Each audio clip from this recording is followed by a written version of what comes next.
Hi everyone, I'm Michael Millerman and this is Millerman Talks. In the last two videos, I've been discussing the 2011 debate between Olavo de Carvalho and Alexander Dugin. The first video covered their opening statements about the question of the United States and the new post-war world order. The second segment, the second video, was Dugin's response to de Carvalho and de Carvalho's rebuttal to Dugin's response. In this third and final video, I'm going to cover parts of the third segment of the debate and the conclusion. Now, this is a semester's worth of material. I can't go into all of the detail and I can't cover everything that's said. It's going to be a thin slice of what you'll find in the text itself, but the link to the debate is in the description of the video, and if you want to go dig into the details, do it there. I will be referring to a couple of passages in particular that you can go to look at, but this is no substitute for reading the text. I don't pretend to give you an exhaustive overview. Bear with me. It's a lot of material, and I'm going to be brief and selective. As you saw in the last video, Carvalho has been calling Dugin a political propagandist, objecting to Dugin's support for Russia and China, criticizing his willingness to collaborate with the Islamic World Project, and suggesting that Eurasianism itself is part of the syndicate's globalist attack on Christians, Jews, and American conservatives. In his response to de Carvalho's rebuttal, Dugin expresses disappointment in how the debate has gone so far. He expected that de Carvalho would represent Brazilian traditionalist philosophy, but the spirit has been quite different. Dugin states he's only continuing the debate begrudgingly out of his obligations before the young Brazilian traditionalists who invited him to participate in it. So you see, things have gone quite awry, and you have to keep that in mind. The debate is on a level that satisfies neither Dugin nor de Carvalho. Neither is getting from the other what they'd like to get. Two different levels, two different tracks going on here simultaneously. Now, in fact, in this third segment of the debate, de Carvalho again tears into Dugin for what he sees as his imprecise, misleading, uninformed, and overly ideological utterances. Come here.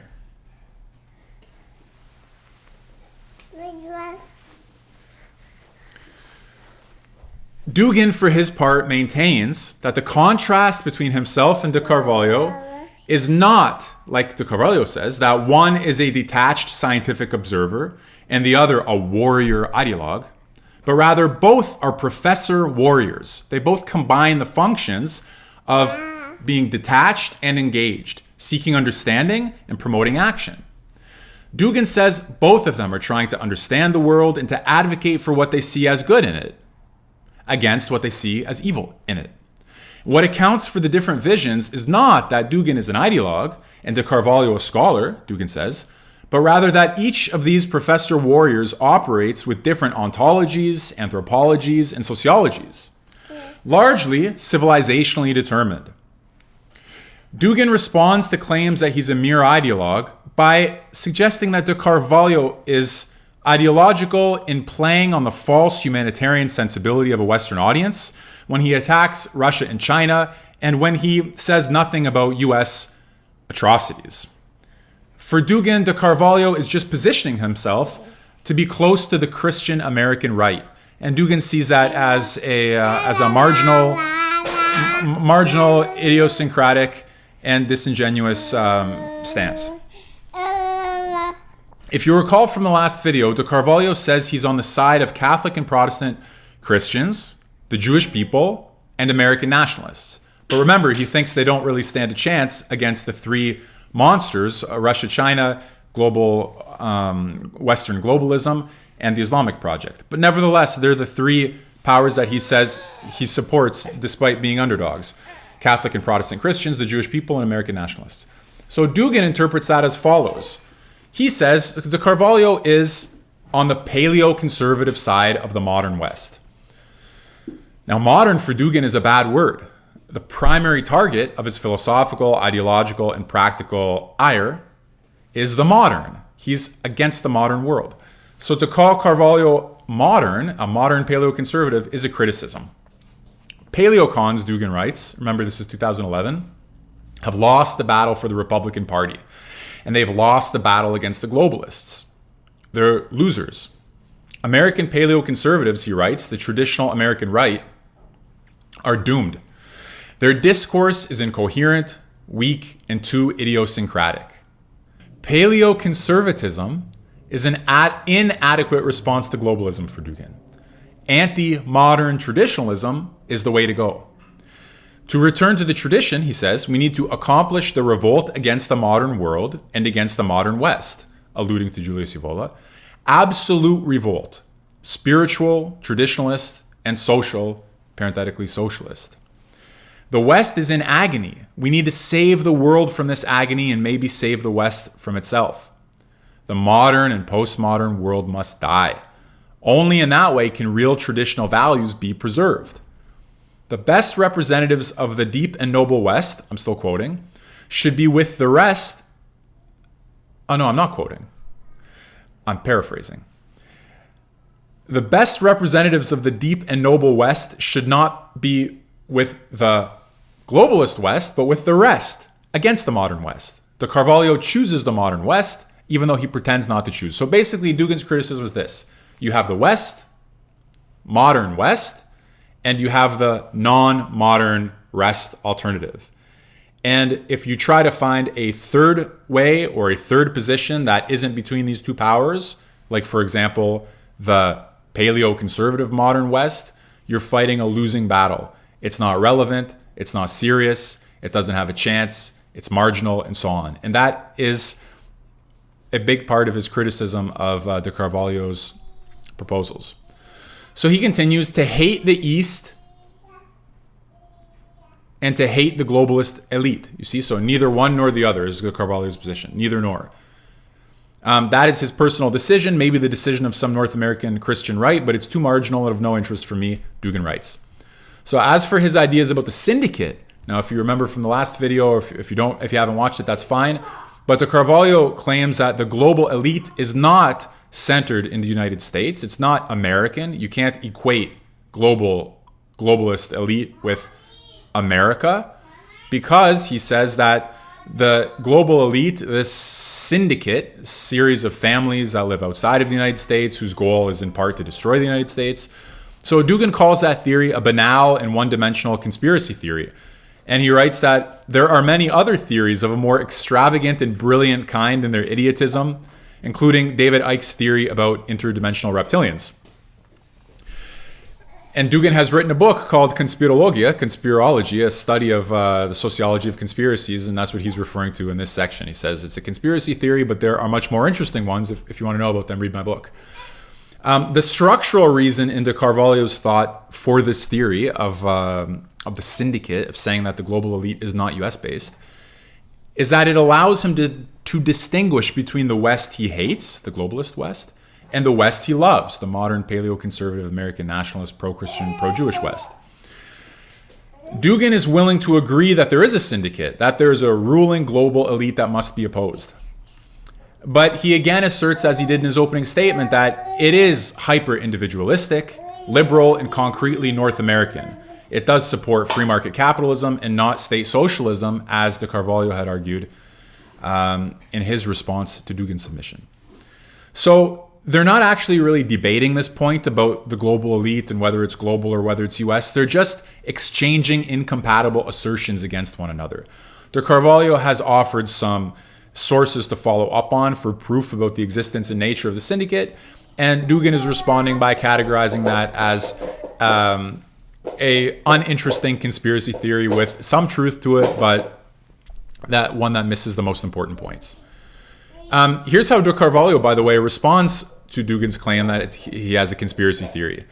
So he says, any resemblance between my theory of the subject of history and any conspiracy theory, which raises the alarm about alien invasions or the reptilian government, is only an artificial, insulting, and forced analogy to which an inept debater will resort in desperation to get away from the discussion. Here again, Professor Dugin, he continues, proves himself incapable of finding his bearings amidst the complexity of the questions I have raised, and hides his lack of intellectual preparation behind a theatrical affectation of superiority. I never expected he would perform in front of the audience such an act of obscene moral striptease. So that gives you a good sense of the tone of much of de Carvalho's response, so far as it consists of his criticizing Dugin for ideologically supercharged, analytically impoverished utterances. Much of his response is the substantial elaboration of arguments, however, and though I can't cover it all, I do recommend reading it. In his response, de Carvalho's response to Dugin, he divides Dugin's text into 60 numbered paragraphs to which he responds one by one. So if you pull up the PDF file and you scroll to the third segment, you'll see number one line from Dugin's text and de Carvalho's response. Sometimes just saying, "What, are you kidding me? This is absurd." And sometimes setting out substantial argumentation. So throughout de Carvalho's response in segment 3, he blasts Dugin again and again for dodging all the decisive questions and failing to respond to any of the arguments de Carvalho had made, for example, about the Orthodox Church, which you'll see in my other video, about individualism versus holism, whether those concepts even make sense in the way that Dugin uses them, whether it's true that Eurasia is holistic and America is individualistic, given empirical statistics about adoption rates and so on.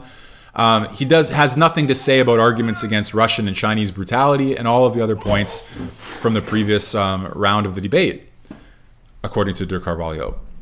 Dugin has merely pounded his chest in a display of affected superiority. So again, this is a constant theme throughout the debate after the initial exchange, that de Carvalho sees himself as a trained scholar and practitioner in the art of argumentation, to use his words, and he sees Dugin as a circus gesticulator whose goal is to make himself look good and his opponent look like a clown. And therefore, he feels the need to respond to all of the statements that Dugin makes about him so that he can show the mask Dugin has put on his face doesn't at all correspond to the reality. Not all 60 paragraphs are equally interesting and important. Some of them are kind of funny, but as far as the substance, they're not all equally important. I would direct your attention, if you feel like pulling up the PDF and navigating through it, to point number 6, in which de Carvalho responds to a claim Dugin had made that every human thought is politically oriented and motivated. So just a quick word of context. Remember, de Carvalho had said, you have to separate the function of the scientist scholar and the ideologue activist. And he basically said Dugin is the ideologue activist and I am the scientific scholar. But at least he said first you have to have the detached observation and then you have your commitment to whatever moral project follows from that observation. They're two different functions. And Dugin had said, no, there's no such thing as disinterested observation. All human thought is politically oriented and motivated. So de Carvalho analyzes that statement. He says that statement is an ideologue's bumper sticker slogan that shouldn't pass as serious philosophical analysis or debate. And if you want to see the way in which he responds, navigate to paragraph 6 and read it through. You'll see he shows that statement doesn't make sense. Like, for example, if you're thinking about going to the bathroom, is that politically oriented? Probably not. So you have to modify it. It's not that all thoughts are politically motivated. Now, the problem really is that there's some truth and meaning to what Dugin says, and there's definitely a lot of truth behind de Carvalho when he shows that this statement is so general that he can't have meant it that way, and therefore he criticizes it for its lack of analytical rigor. But what the debate is missing is a goodwill effort on their part to understand, well, what is the truth that he might have been getting at when he said that, rather than just discrediting, and that goes both ways. So unfortunately, they didn't have a mediator who could translate basically one to another in a way to make the conversation more productive. But de Carvalho is right. Dugin does throw around a lot of claims that don't necessarily bear rigorous philosophical analysis, but at the same time aren't necessarily reducible to cheap political propaganda in the way that de Carvalho says. Anyway, in his response, de Carvalho also opines that Dugin doesn't understand conceptual, terminological, and historical subtleties. He's constantly trying to correct that carelessness, or at least to point it out and to call it out. Let me give you an example. Dugin had written that the will to power permeates human nature in its depths. And again, the context here was to say you're not just a disinterested scientific observer of the political scene, you're also the active agent of Western individualist civilization, a point that de Carvalho pushed back against strongly. So in that context, Dugin writes that the will to power permeates human nature in its depths. And in numbered paragraph 7, where you can find it, Carvalho says that decreeing the primacy of the political means reducing the contemplative life to the will to power. If everything is the will to power, that means the contemplative life is also the will to power. But that's absurd, he says, and not compatible with Dugin's professed support for traditionalism, because part of traditionalism is reverence for the contemplative life as something distinct from the life of mere action. Moreover, he writes, will to power as the ultimate explanation of human acts is not a valid description of reality, and it's not even a theory. It's a morbid projection. Will to power is a factor in human acts, he writes, but not the predominant one, and not always to the same extent. Are all human acts permeated by will to power, he asks? Certainly, but to what degree? And what is the proportion between this motivational force and the other forces involved? When you have sex with your wife, there's certainly a tiny amount of will to power at play. But if it predominates over will to pleasure, affection, the impulse to please the beloved one, etc., then it will not be an act of licit sex anymore, but rape, he writes. And ask your wife whether she cannot tell the difference. In other words, you have a brief and general statement that will to power and political motivation is omnipresent. And then you have de Carvalho saying, slow down there, champ. Let's draw some distinctions. Let's get some degrees. Let's see what other factors are there. And sometimes it's slightly, well, not condescending, but when he suggests that Dugin has never thought through these questions, that he has been poorly educated, that he is just a sloppy and careless thinker. And my sense is that the truth is not quite what de Carvalho says about that, and that there's an opportunity for them to, there was something like an opportunity for them to have a more productive dialogue about what the other forces are than will to power, how exactly Dugin understands it, why it matters. Is he willing to say that it is or isn't the most important thing? But anyways, I'm just trying to convey to you the nature of de Carvalho's response to Dugin's claims. So that was an example of how he tries to subject an ideological slogan, or what seems like an overgeneralization, to more careful analysis in order to show that Dugin has oversimplified by far. Now, Dugin had also said in his response that we can't compare. So if you remember, de Carvalho had said, you support Russia, China, and the Islamic world over the United States project. But nobody has shed more blood than Russia, China in recent century. And you can't tell me that Russia cares about holism when you compare the behavior of their corrupt societies and autocratic leaders to a solidarity of human dignity among American individualists. And Dugin had said, look, it's overly quantitative to try to compare the number of deaths. You know, what are you going to say, that Chinese have killed this many million and Americans have killed this many million? Dugin criticized the application of quantity criteria to this moral calculus. And de Carvalho is having none of it. He says that argument is totally ridiculous. What is it that differentiates, he writes, a personal misfortune from a global tragedy, if not the number of victims? One person gets hit by a car, or a plane with 150 people goes down, or a city of 100,000 gets wiped out. Well, the number seems to matter. The number of victims seems to matter in terms of the weight of the global tragedy. And he says this is no presumption. It's not a presumption. It's the definition of the terms being used. Genocide is the systematic annihilation of an ethnic, political, or religious community. In other words, it has quantity built into it. And he says, look, if the number of human beings murdered does not serve as a measure of the gravity of a genocide or a democide, extermination of a civilian population by its own government, why should we distinguish at all between the Holocaust and any individual homicide? If the number of people killed means nothing, then all of these concepts just become mush. So he says, Dugin, please spare me. Quantity does matter. It helps us to draw qualitatively relevant distinctions. Moreover, he continues, just to give you, again, a sense of just how vigorously he wants to oppose Dugin's claims here. He says, it's a complete inversion of all sense of proportion, an insane logoria of one who, having no argument, desperately tries to bewilder the audience to prevent it from seeing the bare and crude reality. Okay?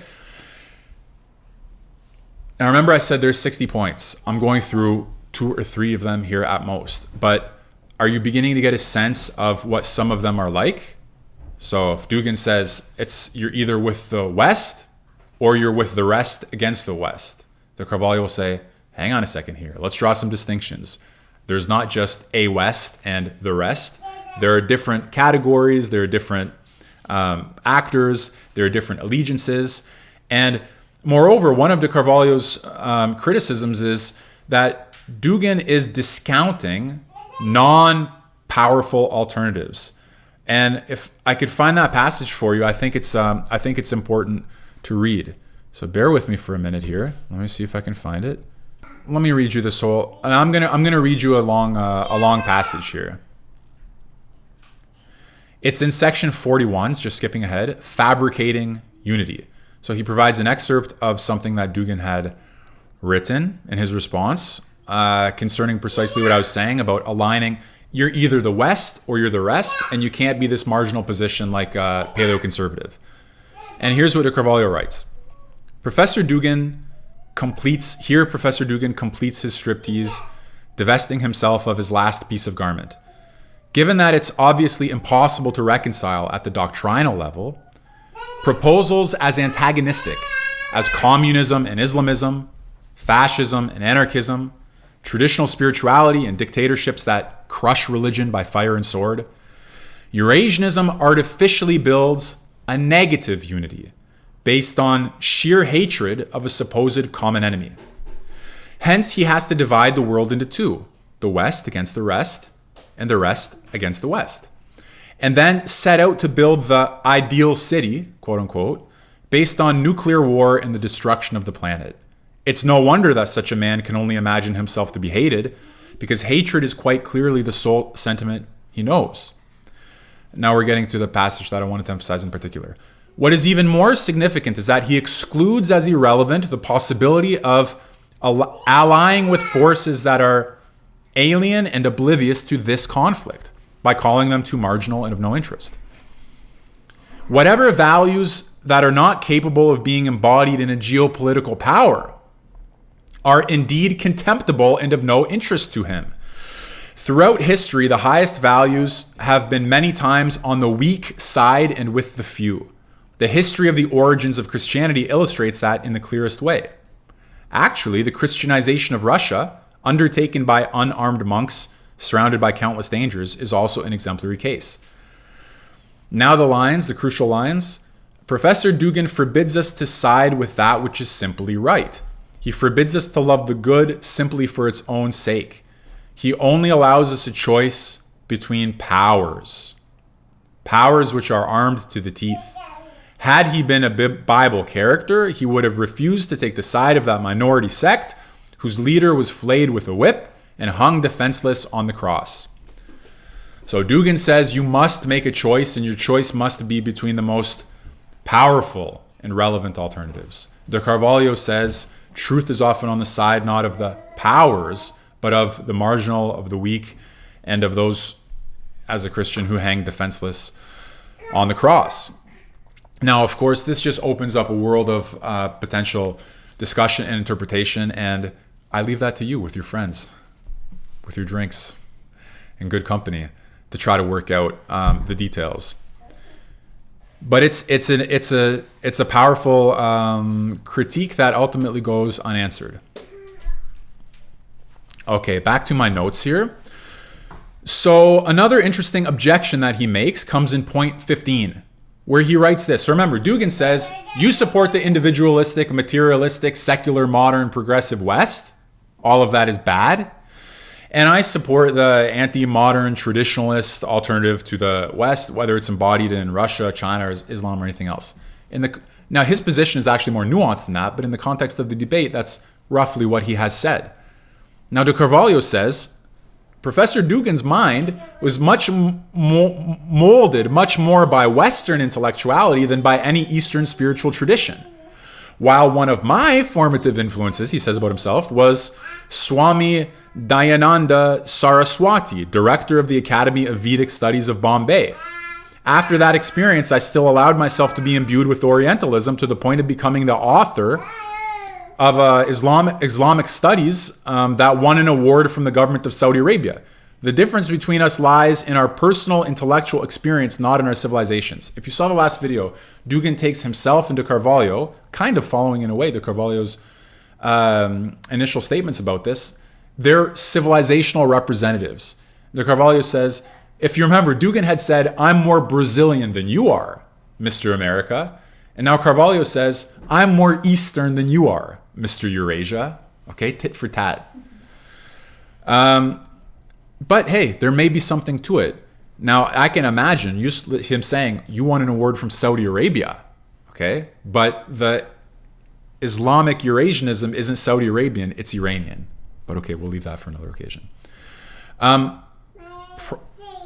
That's kind of how the debate goes. There's a potentially pretty interesting philosophical point of disagreement between the two of them, covered in points, in a couple of the points of de Carvalho's response. For example, paragraphs 25 and 26. So Dugin had said, without going into a lot of detail about it, that subject-object dualism is a specific feature of the West. Okay, so they got into the territory of thinking about what is the human being, what is knowledge, what is reality, what is being, what is existence. Okay, we're on the territory that I myself prefer, the philosophical side of all of these questions. What is the human being and what's our place in the whole? How do we know it? How do we understand it? And how do different interpretations of those things impact our political outlook? So what's the relationship between the philosophical dimension of our human self-understanding and our political ideologies? And in that context, Dugin had raised the kind of like common by now Heideggerian criticism of Western modern subjectivity as being comprised of a subject-object dualism. Now, his response, de Carvalho's response to this, makes me think that now it's 2011, so it's hard for me to think back what exactly was in Dugin's head in 2011, but that's when I started translating him. But having translated him and studied him for these years, I can tell you this response shows me that there's a deep and fundamental misunderstanding. Like at the philosophical core, there is a deep misunderstanding and a disagreement and a misunderstanding between these two. So here's what de Carvalho writes. First, I'll read this line again that Dugin said and de Carvalho's response to it. The subject-object dualism is rather a specific feature of the West. That's Dugin. Now de Carvalho comments. What nonsense. No Oriental doctrine has ever denied this dualism as a datum of experience. A datum, by the way, implicit in the simple fact that we do not know everything that is around us. Actually, continuing the quotation, what some doctrines did was to deny absolute validity to dualism on the plane of metaphysical universality. I say some doctrines because even the most extreme proponent of the doctrine of absolute unity, Ibn Arabi, acknowledged as an insurmountable residual dualism between the soul and God as a requirement resulting from divine love itself. Okay, let me step back and just explain. This is a short little paragraph response, but it requires some unpacking. So Dugin says subject-object dualism is a feature of the West. Carvalho says everybody recognizes that you are not the world, that you're different things. And even those mystics who talk about divine unity with God even they separate God and the soul, even if at some point they see them fused in an act of mystical love. So he's like, don't give me this nonsense about subject-object being a Western invention or Western discovery or Western conception. It's given in experience everywhere and at all times that you and the world are distinct. That shows me a total disjunction between their universes of discourse, where de Carvalho finds himself and where Dugin finds himself, for this reason. For Dugin, the subject-object dualism, when he says that, and you know this, like if you study Heidegger or if you study anybody who goes with the critique of Descartes and so on, that doesn't mean that the human being, like, he's not saying everybody always believed that the human being and the world are identical until the West discovered that they're separate. It means the interpretation of human being and the interpretation of world as subject and object has a very specific philosophical constitution. It implies a whole set of axioms about reality and knowledge, and it's the interpretation of human being and world, so to speak, as subject and object. That is a modern invention that he wants to criticize in order to uncover a more fundamental relationship of human being and world, or of Dasein and Sein, or of God and soul in the Ibn Arabi sense. These things are not equivalent. So when Dugin says subject-object dualism, he doesn't mean every division between oneself and the world. He means the interpretation of oneself in the world as subject and object. Now, if the bizarre thing here is that de Carvalho repeatedly emphasizes that he's trained in philosophy and Dugin is a hack. But at this kind of crucial phase of the debate where they're talking about the potential understanding of the human being that underlies their different world conceptions or ideologies or worldviews or philosophies, he misses the mark just totally. And it's so bizarre because the potential area of overlap here, like this could have been a beautiful spark. Let's talk not about Descartes, modernity, subject and object, but let's talk about Ibn Arabi and the relationship between the soul and God and this deeper dimension of human being, which is so vital for Dugin. In fact, even Ibn Arabi himself plays an important role in Dugin's thought through Henri Corbin, the Heideggerian scholar of Islamic mysticism. So this is just, it's really mind-blowing. The misfire here, totally unintentional, but hugely revealing. In my view, I'm predisposed to always focus on the philosophical dimension as the most important one, which is not at all to downplay the legitimate refutations Carvalho might have or the legitimate counterpunches Dugin might make. But in my view, like the crux of their disagreement is that whatever misunderstanding is going on at this level, that they have such different conceptions of what philosophy is, that de Carvalho can take it for granted that you'd have to be an idiot to think subject-object dualism is modern, whereas Dugin can take it for granted that you'd have to be an idiot not to know that. So what's the difference there? And the same thing is repeated in section 26 about logical essence, where Dugin writes that logical essence is a Western concept. I mean, that's how it's translated in English. I don't know exactly what it said in the Russian, but de Carvalho comes back and says there are other philosophies. Oh, no, sorry. Let me again. I'll read you the Dugin, read you the Carvalho. So Dugin says logic essence is another purely Western concept. There are other philosophies with different conceptual structures, Islamic, Hindu, and Chinese, for example. De Carvalho comes back and says, to say that logic essence is a purely Western concept amounts to saying that outside the West, nobody has ever been able to distinguish between the content of a mere idea and the real nature of its being. Oh, how dumb these Orientals should be in order for Professor Dugin's statement to be worth something. And yet he says that I'm the one who's offending them.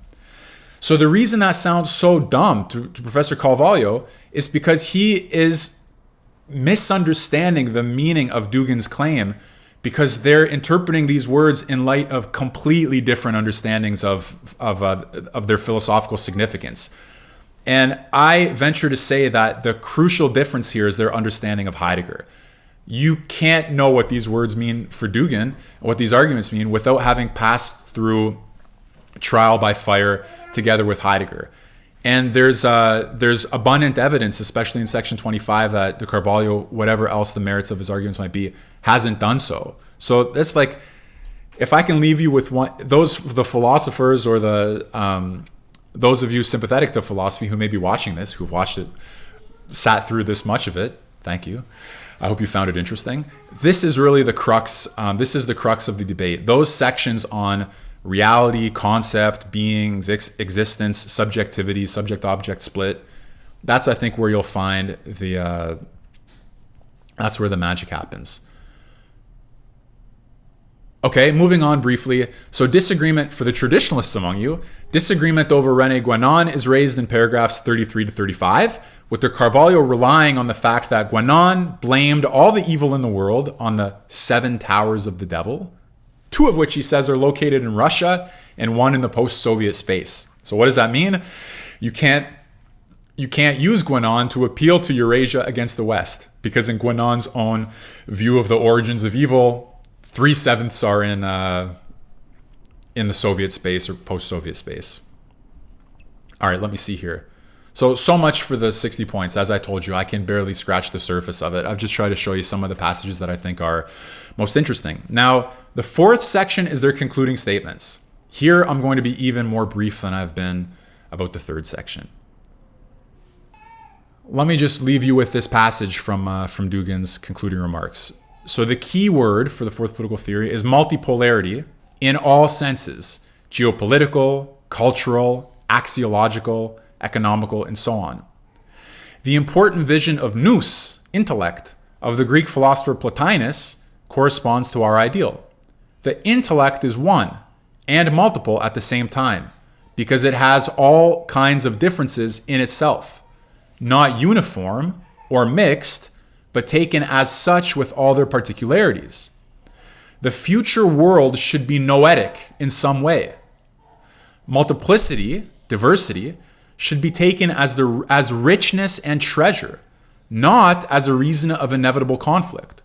Many civilizations, many poles, many centers, many sets of value on one planet in one humanity. Here he directly correlates civilizational multipolarity with Neoplatonic doctrine of intellect, later reflected in the title of his multi-volumed work, Noomachia, Battle of the Intellect. No, Vaini Uma, Battles of the Intellect. So one nous. Anyway, this correlation of multipolarity with Neoplatonism, I suggest, is where this debate and the study of Dugin in general could go if it wants to go beyond just accusations of political propagandizing. That said, de Carvalho makes good points in response to some of Dugin's claims. He raises legitimate concerns. He clarifies concepts that were left unspecified. He shows some, at times, carelessness and potentially confusion, or even moments where indeed the ideological dimension of Dugin's work may push out the scientific or the theoretical or the philosophical side. So look at the debate, read the debate. The split between paleo-conservative, modern Western American conservatives who support Protestant and Catholic Christianity and the Jewish people, as de Carvalho defined himself, and on the other hand, Eurasianists and fourth political theorists of a Dugin style, is a legitimate split worth understanding. And let me just add this before I say goodbye. When Bolsonaro was elected, did I say that correctly? Let me see here.